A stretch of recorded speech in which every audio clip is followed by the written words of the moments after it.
Tunia hichitu anangai hozo se na bon savin Jesu Krista menin sibai kahin pevin he. Kakipain azizu minu izat ham khat mi izat ham khara kunin ipibola video na hin share lo hitam ay lo wale ipibola video ho na hin bozi lo hitam tinjong na hin dong jingwin na hin gel kho naw le na ngai cha naw kamuin patin kathang bai na he tunia hi Ipijeh atu kumpula pada hi videos ko jong dei banga kahin bodo zo zilo ham kahin bot he zilo ham ti hi point tum da bang kahin share nomin he akhat na chu hi le kahin se nom chu hi le hi chi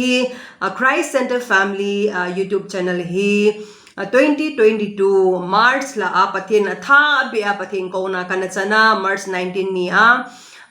kana to na ti ho kana nga apara pathinin ka na in muna para minu ahina in muna para hi thinglang langa hen la mun chom choma inam mi te ho adia minu te ho khangdong ho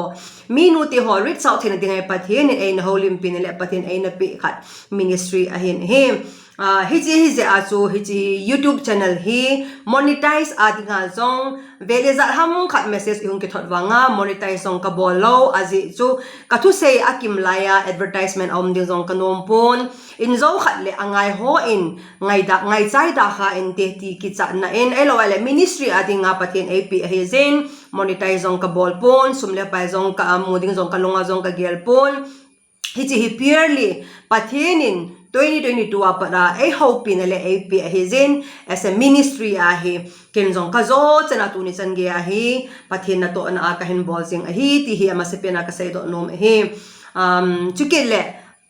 tukum 2026 kumbul tilhin kinjong nasa tain hichi YouTube video si bozom ta loading ele bol ta loading changejin nasatain patet na le na nasata he kana to in kezong nasatain hichi chun attack a bowling kalung changjong anama mazingin discourage jong kahima mazingin he jun kaloi pa ko mazong kasejin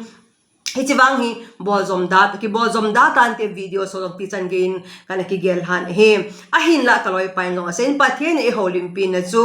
koi hi jong le kanung e ju no ma chun a thing pel ki porhan kanung e ju han ti pathen atha bi e holim pin a hezin nasata a mihim khat hi na tho zo lo kalwal hichi attack ale patep na hep na nasata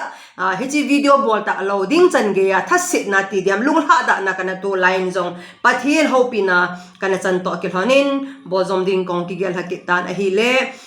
hichi bozom de ka ki gel lai ta hin script bozong tam ta ka zil ha lai ta hin ha damin ka hong dam mo ke din ha na in ka hong na ke din ni ta bang hi ko hello lewin kana in kana umin hita bang chun videos bolding tia ka hong ki gel ha hin ha na in ka hong na ke tan hi April ha hin aile hichin kezong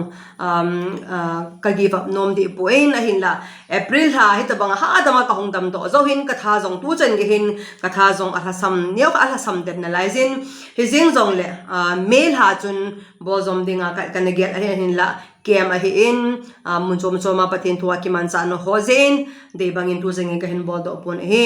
ahin la tu chung a hin faculty retreat na ki ho college sa ozo ho jong retreat a ka china wa hin patin tu se ho akonin na sa tan patin na tha bene olympic ke din hitabang lep na el hitabang patep na za chom ka tu ho je a hi ibola patin e ko na hi ka bosom da ding ham ti hi patinin atha abi ai olympic na a hi zen patin ka thang wa en tu ni chen ge support in bozing ho zo sina chung chu pa kai men ki patu kan sen hi chukele naw te ho nu te ho izat ham khat encourage hin bola izat ham khat video hin share ro video hin thot ro tia hin seizing ho zo sina chung chu pa kai men ki patu ka sejen hi che hi jin ken jong patien phal sa ya hele patien dam na epia hi le lungla ta na thei tam ta man lang patin na tam ta man lang hi jong le hichi video pathian in ministry adinga aina pe hi hichi pa hi bozom dinga atha bya ki gel ha na pathian in ap zen patin ka thang vein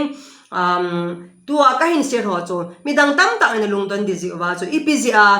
hichi video he hung ki share zom lo ham aka la bo kan share zen ke ong na sa taing kalung na hada khan hi mi min an ahin la kami chon pha chu sagi ve tho zong le ki thok ki ding hi ati bangin hi tabang lung ha da lai patip na hep na za chom ka to lai zen give up dinga kom lai zen in zong pathian in e ko na hi tu cha ding in pathina tha ben e olympic in hi ti chu tu nia patep na sang ta kana tu sia bolo dinga kana gel ahin la pathin ho pina kana changkidin bol dinga ka hong gel lai tan ha damin ka hong dam mo kidin pha so ta pi hi recovery in kahin abanin me la sunga buena za chom thu se ya chino kema chino ho jing kahin bo jom pu e kahin bo thei pu e pathin pha sa pathin dam na ipi wa hele abana he in bozom kahin bozom sing na lai ding he ti zong he pa kai mina asain da ka se do nom hin den tu ni chan gya support in bozi win na chung chu ki pa thu kain sing support zone in bozom sing wa he ji support ke hilo wa inanga yu wa I phat chom pi wa I pasal do ki kau in sunga dinga thagau thu wa I phat chom pi te yu pathin mina pa kai ko ma I taw no hi e ka ki pai amen